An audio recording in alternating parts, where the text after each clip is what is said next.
Halo sahabat belajar, para mahasiswa Universitas Terbuka. Kali ini, kita akan belajar tentang keterampilan proses IPA di SD. Pada modul 4 kegiatan belajar 1 antara lain keterampilan mengobservasi, mengklasifikasi, dan mengukur. Sebelum memulai, mari kita pahami terlebih dahulu pengertian keterampilan proses IPA. Menurut Fun pada tahun 1979, beberapa pendekatan dalam IPA, yaitu fakta, konsep, dan proses. Salah satu ahli, Winnie Harlan pada tahun 1992, mengatakan bahwa keterampilan proses merupakan pengubahan ide-ide menjadi lebih ilmiah dan pengembangan pemahaman dalam IPA. Chairin pada tahun 1992 menyatakan bahwa keterampilan proses IPA tidak terpisahkan dari metode penyelidikan. Selanjutnya, mari kita bahas keterampilan mengobservasi. Keterampilan ini mengidentifikasi dan memberi nama sifat-sifat objek atau kejadian dengan menggunakan indera yang kita miliki. Mengobservasi merupakan keterampilan proses IPA yang paling dasar. Keterampilan mengklasifikasi juga sangat penting dalam IPA. Keterampilan ini melatih mengkategorikan benda-benda berdasarkan set sifat-sifat benda yang telah ditetapkan sebelumnya. Contohnya, memilih kubus, gambar hewan, daun, kancing-kancing berdasarkan sifat umumnya seperti warna dan bentuk. Keterampilan mengukur juga sangat diperlukan dalam IPA. Keterampilan ini dikembangkan melalui kegiatan-kegiatan yang berkaitan dengan pengembangan satuan-satuan yang cocok dari ukuran panjang, luas, volume, waktu, berat, dan sebagainya. Keterampilan mengukur memerlukan kemampuan menggunakan alat ukur secara benar dan menerapkan cara penghitungan dengan alat ukur. Pada modul 4 kegiatan belajar 2, dibahas tentang keterampilan proses IPA di SD antara lain keterampilan komunikasi, inferensi, prediksi, serta hubungan ruang dan waktu. Salah satu keterampilan yang dipelajari adalah keterampilan mengkomunikasikan. Keterampilan ini dapat dilatih dengan membuat dan menginterpretasikan informasi dari grafik, carta, peta, dan lain-lain. Para siswa juga dilatih untuk mengembangkan keterampilan mengkomunikasikan deskripsi benda-benda dan kejadian-kejadian tertentu secara rinci. Selanjutnya, ada keterampilan menginferensi yang merupakan keterampilan membuat kesimpulan berdasarkan hasil observasi atau percobaan. Contohnya, para siswa dapat menginferensi bahwa embun yang terjadi pada sebuah gelas yang dingin berasal dari udara. Selain itu, mereka juga dilatih untuk menginferensi penyebab habisnya sebatang lilin yang dinyalakan. Keterampilan selanjutnya adalah memprediksi.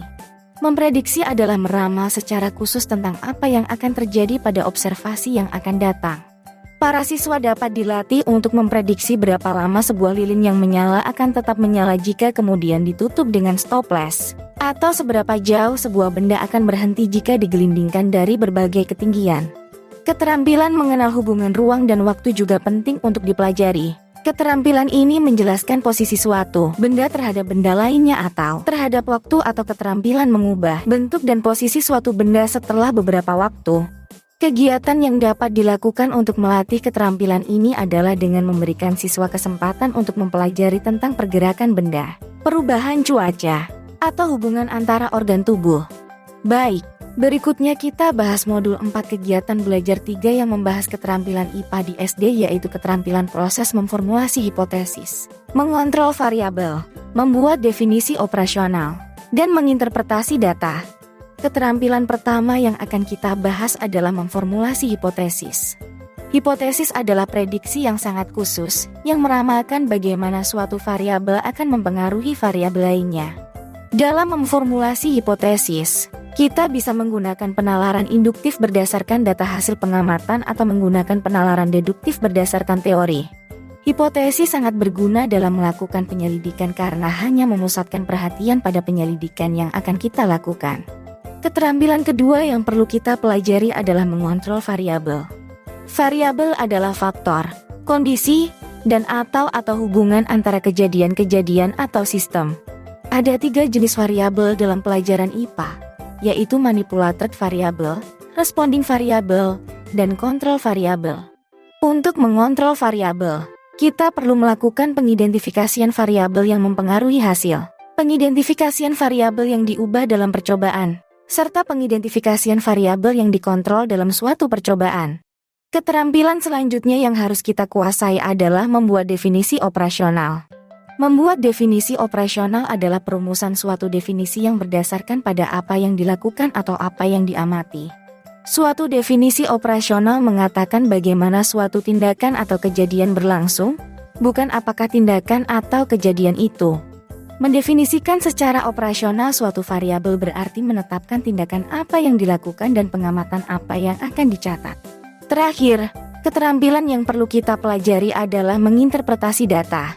Interpretasi data biasanya melibatkan organisasi data ke dalam tabel atau gambar atau bagan.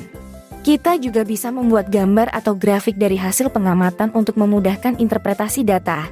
Interpretasi data juga melibatkan usaha-usaha penulisan hasil observasi, membuat kesimpulan, inferensi atau penafsiran, dan merekomendasikan.